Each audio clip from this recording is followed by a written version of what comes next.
सरस्वती माता की कृपा से सभी का सौभाग्य अखंड रहे। इसी मंगल कामना के साथ आज की इस वीडियो में मैं आप सभी को करवा चौथ व्रत की संपूर्ण पूजा विधि बताऊंगी। तो देखिए, कई बार ऐसा होता है, हम अकेले होते हैं, कहीं बाहर रह रहे होते हैं, तो हमें पूजन अकेले ही करना होता है। तो ऐसे में हम किस तरह से पूजन करें, करवों में क्या भरें, करवों को कैसे फेरें, तो इस तरह की तमाम जानकारी और सभी प्रकार की विधियां मैं आपको इस वीडियो में करके दिखाऊंगी। तो वीडियो में अंत तक बने रहिएगा। तो इस वर्ष यानी साल 2024 में करवा चौथ का व्रत 20 अक्टूबर दिन रविवार को रखा जाएगा और सुहागन महिलाएं पूरे दिन निर्जल निराहार रहकर व्रत रखेंगी और शाम के समय करवा माता की पूजा करके चंद्रमा को अर्घ देने के बाद व्रत का पारण करेंगी। तो चलिए अब हम देख लेते हैं कि हमें पूजा कैसे करनी है। तो करवा चौथ वाले दिन नहा धोकर पूरे 16 श्रृंगार कर लें और मेहंदी वगैरह आप लोग एक दिन पहले ही लगा लें और खूब सारी नई नई चूड़ियां पहनिए। अपनी शादी का जोड़ा आप पहन सकते हैं या आपकी शादी की चुनरी पीलिया उसे ओढ़ लेंगे हम। उसके बाद हम एक चौकी लगाएंगे, चौकी पर लाल रंग का वस्त्र बिछा लेंगे। अब हम चौकी पर करवा चौथ माता को विराजमान करेंगे। तो करवा चौथ माता का आपको कैलेंडर या फोटो जो भी आपके पास उपलब्ध है, अक्षतों का या फूलों का आसन देते हुए आप उन्हें विराजमान करें। और देखिए, इस पूजन को कहीं कहीं सुबह किया जाता है, सुबह कथा पढ़ ली जाती है, और कहीं कहीं पर देखिए शाम के समय किया जाता है। तो हमारे यहाँ इस पूजन को शाम के समय किया जाता है, चंद्रमा के उदय होने से थोड़ा पहले। तो इस फोटो में देखिए गणपति जी बने हुए हैं, तो गणपति जी का पूजन भी हम यहीं पर कर लेंगे। अगर आप अलग से गणपति जी की स्थापना करना चाहें तो अपने मंदिर के गणपति जी को आप स्थापित कर सकते हैं चौकी पर। और देखिए, अगर आपके पास फोटो है तो आप पिछले साल की फोटो में पूजा कर सकते हैं, और अगर कैलेंडर लेते हैं तो हर साल हमें नया कैलेंडर लेना होता है। अब क्योंकि मैं आपको संपूर्ण विधि बता रही हूँ तो मैं यहाँ पर कलश की स्थापना करूंगी।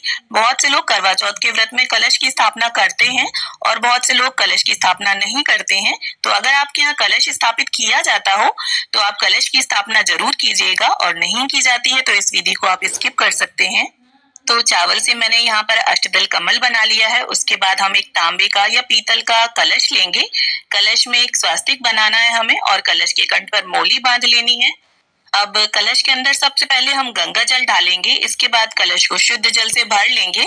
हल्दी सिक्का सुपारी अक्षत कलश के अंदर डाल देंगे और अब हम इसमें आम के पत्तों को सजा लेंगे। देखिए, अगर आपको आम के पत्ते ना मिले तो आप यहाँ पर अशोक के पत्ते भी प्रयोग कर सकते हैं। अब इसके बाद चावल से भरी हुई प्लेट हमें रखनी है, ढक्कन रख देंगे हम इसके ऊपर, और इसके बाद देखिए सभी पत्तों को हम यहाँ पर रोली से टीक लेंगे। आप रोली से या चंदन से पत्तों को टीक जरूर लीजिएगा। अब हमारा कलश तैयार हो गया है और इसे हम अष्टदल कमल के ऊपर रख देंगे और चावलों से भरी प्लेट पर एक शुद्ध देसी घी का दीपक रखकर हम उसे प्रज्वलित कर लेंगे। अब हमें गेहूं की छोटी छोटी 2 ढेरियां लगानी है और इस तरह से देखिए हमें 2 करवे चाहिए होंगे। तो जो अकेले पूजन करता है उसे 2 करवे चाहिए होते हैं। इस तरह से होल होता है करवे में। तो यहाँ सजे हुए करवे लिए हैं मैंने, आप सिंपल करवे भी ले सकते हैं, या बहुत सी जगह पर देखिए एक पीतल का और एक मिट्टी का करवा लिया जाता है। तो जैसे भी आपके यहाँ करवे लिए जाते हो आप उस तरह से करवों को रख लें। और एक करवे में हमारे यहाँ ड्राई फ्रूट्स और मिठाई भरी जाती है। तो यहाँ पर मैं ड्राई फ्रूट्स बताशे और मिठाई को भर लूंगी और एक करवे में हमारे यहाँ जल भरा जाता है। तो इस तरह से देखिए 2 करवों को तैयार किया जाता है, और जो जल वाला करवा होता है वो हमारा होता है और जो मिठाई वाला ड्राई फ्रूट्स वाला करवा होता है वो पार्वती माता के नाम का होता है। तो अगर आप अकेले होंगे तो देखिए पार्वती माता से आप करवा को बदलेंगे, करवे को फेरेंगे। तो देखिए जो जल वाला करवा है उसमें हमें कॉटन लगा लेनी है, और बहुत सी जगह सींक लगा ली जाती है, सीखें आती हैं वो लगाई जाती हैं। और इस जल वाले करवे से हमें चंद्रमा को अर्घ देना होता है। तो इसमें मैंने चांदी का सिक्का डाल लिया है, आप चाहें तो इसमें छल्ला भी डाल सकते हैं चांदी का। अब इन करवों को हम ढक्कन से बंद कर देंगे और गेहूं की ढेरी के ऊपर करवों को स्थापित कर लेंगे। तो इस तरह से हमारे दोनों करवे तैयार हो गए हैं। अब गंगा जल और फूल की सहायता से सभी को हम छींटा दे देंगे स्नान की भावना से और वस्त्र की भावना से। यहाँ पर देखिए हम सभी को कलावा अर्पित कर देंगे। करवा माता को यहाँ पर लाल रंग की चुनरी मैं समर्पित कर दूंगी। तो नवरात्रि में जो चुनरी आती है ना, हम वही ले लेंगे और करवा माता को इस तरह से उड़ा देंगे। अब इसके बाद गणपति जी का, करवा माता का, चंद्रदेव का, सूर्य देव का, और फोटो में जितने भी देवी देवता सभी विद्यमान हैं सभी को हम तिलक कर लेंगे। तो देखिए क्षेत्र के हिसाब से करवा चौथ की जो पूजन विधि है उसमें थोड़ा बहुत फर्क हो जाता है। तो अगर आपके घर पर कोई बड़ा बूढ़ा बताने वाला ना हो तो आप इस विधि से देखिए पूजन कर सकते हैं। और देखिए अगर आप 2 जन पूजा कर रहे हैं तो कुछ रिश्ते ऐसे होते हैं जिनमें आपस में करवे बदल लिए जाते हैं, तो वो भी मैं आपको आगे बता दूंगी। और ऐसे में देखिए अगर 2 लोग पूजा कर रहे हैं तो आपको एक ही करवा अपना तैयार करना होगा, 2 नहीं करने होंगे। तो यहाँ पर गणपति जी को हमने जनेऊ समर्पित कर दिया है और अगर आपके डेकोरेटेड करवे हैं, लेस लगी हुई है, तो आप चाहें तो कलावे को कंठ में बांधे करवों के, और अगर ना बांधना चाहें तो ना बांधे। यहाँ पर मैं बांध रही हूँ। और इसके बाद करवों को भी हम टीक लेंगे और जो दीप कलश हमने तैयार किया है तो दीपक का भी हम पूजन कर लेंगे। और गणपति जी को यहाँ पर गुड़हल का पुष्प, धूप घास हमने अर्पित कर दी है। और इसके बाद देखिए जो भी पुष्प हो आपके पास आप वो सभी को समर्पित करें। और अगर पुष्प ना हो तो बिना पुष्पों के भी देखिए पूजन किया जा सकता है। अब करवा माता को यहाँ पर कुछ सुहाग का सामान हम भेंट कर देंगे। तो इस तरह से करवा माता को छुवाते हुए हम उन्हें समर्पित कर देंगे और यहाँ पर एक बिंदी निकालकर हम करवा माता को लगा देंगे। अब देखिए दान दक्षिणा के रूप में यहाँ पर आप किसी भी तरह का कोई अनाज ले सकते हैं। यहाँ पर मैंने गेहूं लिया है और यथा सामर्थ्य आप अपने कुछ उसमें रुपए भी रख दें। तो आप बाजरा भी ले सकते हैं, चावल भी ले सकते हैं। इसके बाद जो भी देखिए मिठाई आपने मार्केट से मंगाई हो वो, या घर पर जो भी पकवान आपने बनाए हो उन्हें आप करवा माता को भोग स्वरूप अर्पित करें। और करवों के ऊपर भी हमें देखिए थोड़ा थोड़ा मीठा जरूर रख देना है, खाली करवे नहीं छोड़ने हैं। अब इसके साथ ही जो भी घर पर ऋतुफल उपलब्ध हों उनका भोग आप माँ को अर्पित करें।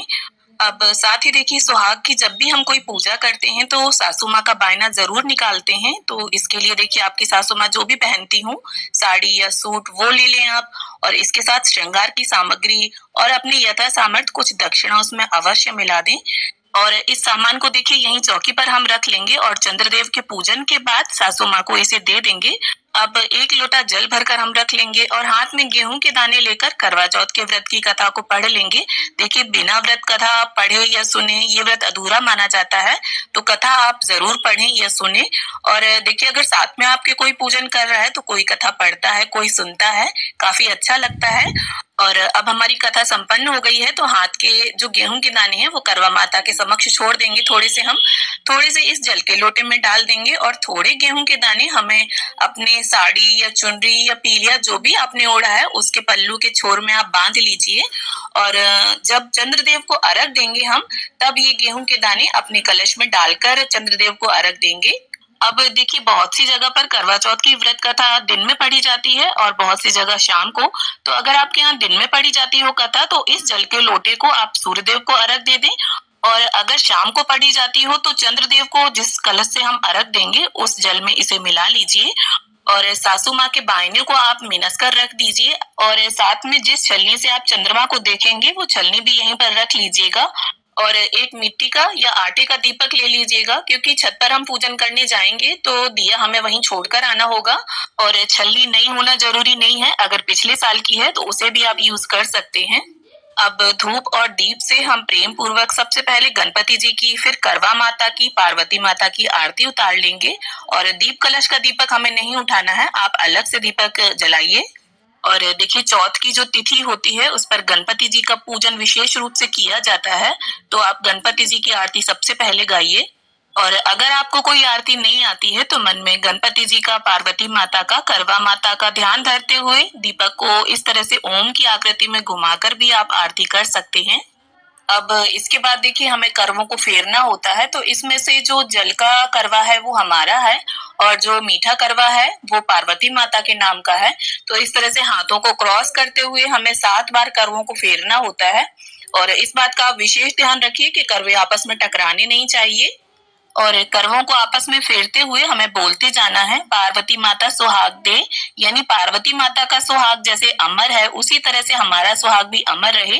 तो ऐसी मंगल कामना के साथ हम 7 बार इन करवों को फेरते हैं। और 7 बार बाद देखिए जहाँ पार्वती माता का करवा था वहां आपका आ जाएगा और जहाँ आपका करवा होगा वहां पार्वती माता का आ जाएगा।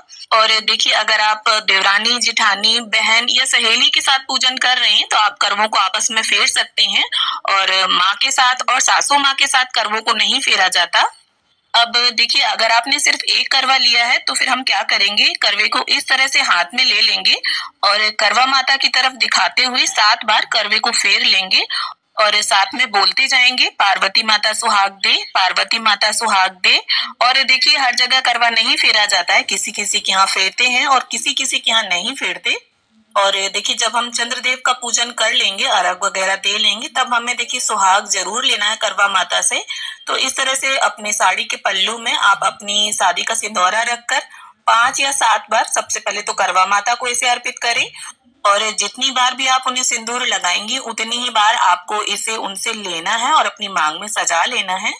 और इसके बाद पार्वती माता से और करवा चौथ माता से अपने पति की लंबी उम्र की कामना कर लेंगे।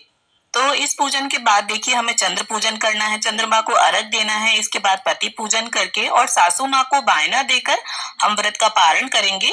और अगर आप अपनी सासू माँ से दूर रहती हैं तो इसे मिनस कर रख दीजिएगा और जब भी आप उनसे मिले उन्हें दे दीजिएगा। और जो सुहाग का सामान हमने समर्पित किया है उसे आप अपनी नंद, जेठानी या पंडिताइन को दे सकते हैं। और इसी में से 1-2 चीजें सुहाग की आप अपने लिए प्रसाद स्वरूप रख लें। और देखिए, अगर आपके साथ आपके बड़े बुजुर्ग रहते हैं तो बहुत अच्छी बात है, सभी के चरण स्पर्श करें और अपने से बड़ों का आशीर्वाद लें। तो फ्रेंड्स, करवा चौथ व्रत की ये पूजा विधि आपको कैसी लगी कमेंट करके जरूर बताना। और अगर आपको ये वीडियो थोड़ी भी यूजफुल लगी हो, थोड़ी भी पसंद आई हो, तो प्लीज वीडियो को लाइक करना और मेरे साथ जुड़े रहने के लिए, इसी तरह की वीडियोस देखने के लिए मेरे चैनल को सब्सक्राइब जरूर कर लेना।